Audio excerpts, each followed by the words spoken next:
Leo nataka niongelee habari ambayo tulijidokezea kidogo. Tulikuwa tumejifunza kuhusiana na jicho la tatu. Nikakwambia jicho la tatu, hatuwezi kujifunza jicho la tatu bila kuzungumzia akili ya hazina, kwa sababu ndiyo kompyuta yenyewe ambayo mifumo ya fahamu inaitumikia. Kwa hiyo leo tunakuja kuangalia jinsi mwili unavyotii kile kilichohifadhiwa kwenye akili ya hazina kupitia sauti. Tunataka tuangalie jinsi ambavyo mwili unatii mawimbi yaliyohifadhiwa kwenye akili ya hazina kupitia sauti. Na sauti hiyo inakuwa inaingilia katika milango ya fahamu. Biolojia tunaifahamu milango mitano, lakini tukasema jicho la tatu ni kama mlango wa fahamu mwingine unaotazama viwango vidogo vya mawimbi. Na nilikwambia mawimbi ni nishati ambazo zinatenda, ni vitu kamili vinavyotenda. Akili ya hazina ni program inayofanya kazi masaa 24, yani ya siku 7, yani 24/7. Na mwili unatii frequency bila kuuliza. Nataka nikupe mifano miwili. Nilikuwa nimekudokeza kidogo habari ya msibani na habari ya sherehe. Ukiwa msibani unaweza ukaingia msibani pale ukatoka uko na mudi yako hiyo uliotoka nayo, ukaingia pale msibani, lakini hali ya huzuni ikawa inakufuata. Pale inapokufuata unashangaa kumbukumbu za maumivu zinaanza kutiririka kwenye fahamu yako. Unaanza kukumbuka, kuna mtu alikuuzi juzi, kuna mtu alikuuzi mwaka ulioisha, si na wewe uliwahi kufiwa, si nini. Mambo ndio yale niliyokuambia kwamba ukiwa unatetemeka, mtetemo wa chini unakuwa unavutia, unakaribisha roho au unakaribisha kumbukumbu ambazo zinahusiana na namna unavyotetema katika wakati huo. Na sababu unakuwa hautetemi wewe, unakuwa umeingia kwenye mtetemo huo wa huzuni kwa sababu ni msibani. Bahati nzuri tunakuja kujadili habari ya sherehe. Nimezungumzia msiba ipo ya aina mbili. Kuna makabila mengine huwa wanakuwa wana tabia ya kulia msibani, lakini wengine huwa wanaweka sherehe na muziki. Niwapongeze sana. Kwa hiyo sasa msibani kunakuwa na sauti. Nataka kuzungumzia sauti. Habari yote ya huzuni nazungumzia sauti. Yale simanzi, ile kulialia, huyu analia, huyu analia, inatengenezwa pale mtetemo kupitia sauti. Unaingia kupitia masikio na macho yanarekodi tukio lenyewe, yanasisitiza ule mtetemo. Basi unaenda kusajiliwa kwenye akili ya hazina. Mwili unakuja una respond. Utaona machozi yanakutoka, umekuwa na simanzi. Ulikuwa na mudi nzuri ya kuchangamka, unapoa, unajisikia upeke, unakuwa na huzuni, mwili unaitikia kile kilichopo kwenye akili ya hazina. Lakini tuangalie mfano wa sherehe. Unaweza kaingia kwenye sherehe, mwili wako ukaanza kucheza bila mpangilio, lakini haiwi ni ghafla. Unaweza kutoka huko na mudi yako, umetoka huko na stress, umetoka huko na mambo yako tu, lakini ukafika kwenye sherehe ukakaa ndani ya nusu saa au hata dakika 5, kulingana na jinsi ukiroho wako uliko ni sugu kiasi gani wa kuitikia frequency. Kwa sababu kuna wengine maisha wanayoishi walishakuwa sugu kifrequency, yani walishakuwa sugu kifrequency kiasi kwamba hawezi kuhisi frequency ndogo. Lakini kuna wengine wanaishi katika maadili mazuri kiasi kwamba ni wako sensitive kifrequency, yani hata frequency ndogo wanaweza kuhisi na inaweza kuwaathiri. Unakuta mtu alishakuwa sugu hadi yeye kila perfume ni kuweka tu. Yani yeye kila perfume ni kuweka tu. Lakini kuna mwingine ni sensitive, yani perfume inamuathiri, sio kila perfume anatumia. Kwa mfano, harufu ya mdalasini huwa inanukia vizuri, inaleta utulivu.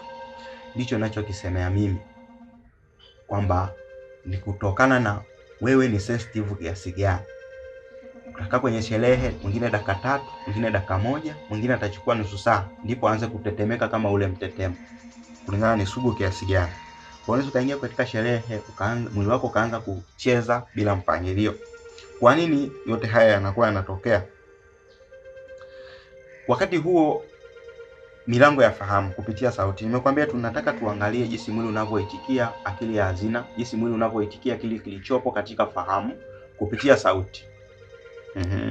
Wakati huo unakuwa na vibration za furaha katika akili ya hazina. Na hivyo unavyocheza mwili, unavyocheza hivyo style ambayo hata hakuna aliyewahi kukuonyesha hiyo style unayoicheza, lakini unaikuta unakuta unaenda nayo, unaenda na style unaenda na style wewe unasema hii imetoka wapi hii? Mbona sijai kuiona mahali lakini naicheza. Kwa yote hayo ni mwili unakuwa unacheza kile kilichohifadhiwa kwenye akili ya hazina.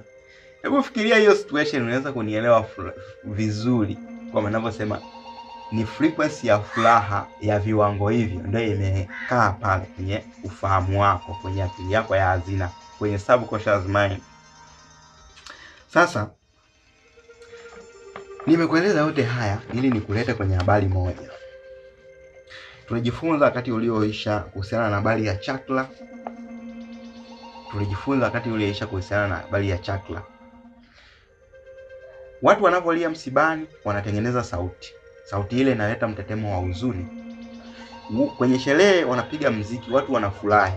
Mziki ule unatengeneza furaha pale. Kwa sababu tukizungumzia furaha katika sauti, tunakuwa tunazungumzia mziki. Mziki ni sanaa ambayo watu wengi wanaielewa sana, kama wanavyoelewa mpira na mambo mengine, wanavyoelewa mpira, wanavyoelewa dini. Mziki huu watu wengine wanadiriki kusema kwamba nyimbo mnazosikiliza mara ni za Masoni, mara si za kinini. Hiyo yote ni kutokana na mziki unatokana na mpangilio wa mitetemo. Mziki ni mpangilio wa mitetemo. Kile ambacho mziki unakuwa nacho hadi unaupenda ni mpangilio mzuri wa mtetemo. Maana huo mziki unatengeneza mtetemo fulani. Nimeongea yote haya ili nije nikuhusianishe na chakra. Chakra ziko 7 katika mwili wa binadamu. Kwa maana ya kuna root chakra, kuna sacral chakra. Root chakra inahusiana na rangi nyekundu. Sacral chakra ambayo inakaa chini ya kitovu, inakuwa chini ya kitovu, ni inahusiana na rangi ya machungwa. Lakini kuna solar plexus inakaa juu ya kitovu, inahusiana na rangi ya njano. Lakini kuna heart chakra kwenye moyo, inahusiana na rangi ya kijani na pink. Lakini kuna throat chakra inahusiana na rangi ya blue, ukweli na uwazi. Lakini kuna rangi ya indigo inahusiana na third eye. Indigo, rangi ya indigo unaijua. Lakini kuna crown inahusiana na violet na rangi nyeupe. Chakra hizi ziko 7. Lakini hata wale wataalamu wa muziki wanaweza kawa mashahidi katika hili. Tuna nota 7 za muziki. Tuna nota 7 katika muziki. Huwa tuna nota C, huwa tuna nota D, huwa tuna nota F, huwa tuna nota G, huwa tuna nota A, huwa tuna nota B. Watu wanaopiga piano, watu wanaopiga keyboard wananielewa hichi kitu ninachokizungumza.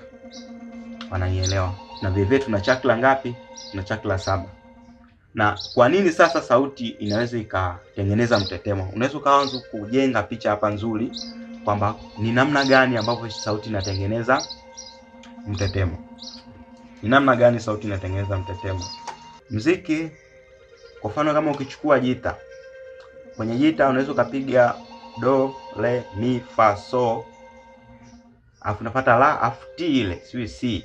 Kwenye muziki wanajua. Mimi sio mtaalamu wa muziki, mimi nafahamu habari ya mitetemo na ufahamu wa kiroho.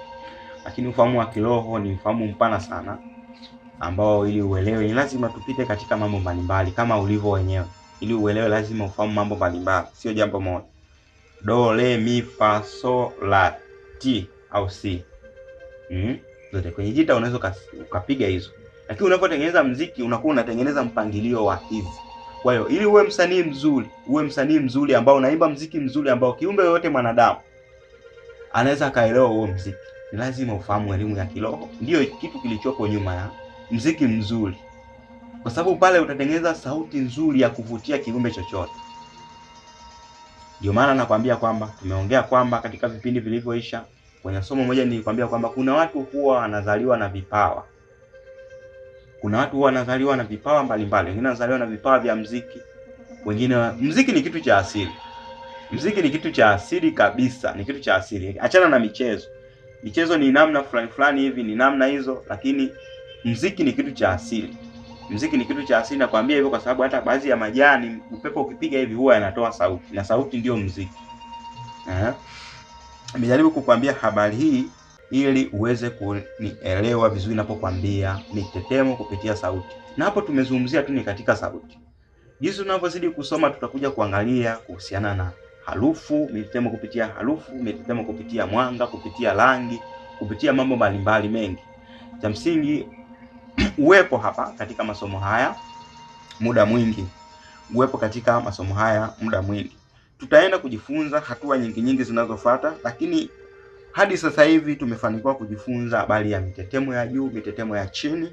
Tumefanikiwa kujua habari ya jicho la tatu, zana ambazo zitatusaidia kuelewa kile tunachoenda kujifunza huko mbele.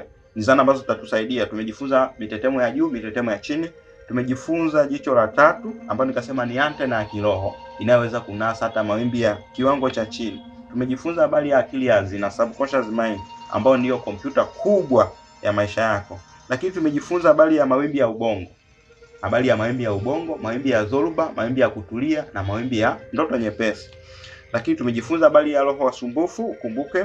Lakini vile vile tumejifunza habari hii, tulikuwa tunajifunza habari jinsi mwili unavyotii mitetemo. Lakini tukamalizia na habari ya chakra, kwamba chakra ni injini ndogo za nishati zinazoendesha maisha. Hapa tumeelezea kwa kifupi, sababu tunapokuwa hadharani tunafanya kwa muda kuweza hata kukuelewesha mambo, uweze kuelewa kwamba jambo hili limekaa hivi. Ila ukitaka kufahamu zaidi, karibu kwenye kipindi. Kwenye channel hii hapo comment ya kwanza kabisa utaona kuna comment imepiniwa, kuna link ya darasa. Karibu darasani. Hapo utakuwa huru kuhoji hiki na hiki.